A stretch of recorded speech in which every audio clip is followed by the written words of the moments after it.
With this first-time home buyer, and they keep sending me $600,000 homes. And every time he does this, I send him a payment back, 51, 52, 5,300. These are higher payments because he's doing a FHA loan with very little down, has mortgage insurance, and so the payment is in the low fives. And whenever he gets this, he kind of tells me that that payment's too high. And this has been going on for a minute, so I decided, you know what, let me just call this guy. We need to establish like a more clear understanding of what he wants to buy.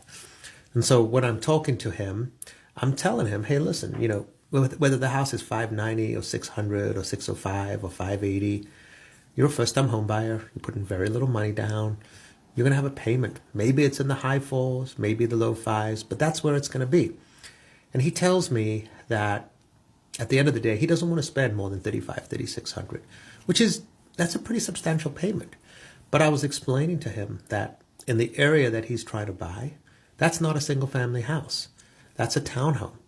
And he was telling me how they really wanted a single family house. But the reality is that most first-time home buyers don't go from renting an apartment where you're paying a couple $1,000s a month to a $600,000 home. It's just not the progression of things. There's a middle step. It's buying a condo, buying a townhome, establishing, you know, a payment, establishing equity, and then when it comes time to buy that big house, selling that, using some of that equity, and putting it into the new house. There's so many people that want to skip the middle step, and I get it. It's nice to move into that massive house, but when I grew up, my parents lived in a townhome and then went to a single family. I believe that was the case with my grandparents and a lot of my family and friends. There was transition homes. I remember being in these smaller homes, and then people slowly started moving to bigger homes. And I think it's not crazy to have that same expectation today.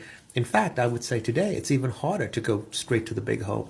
That middle home that you might have where you build equity and you kind of get yourself established, that townhome or condo, it's really how that was always done. And I don't think back in the day people really thought they could go all the way to the massive houses just as a first step.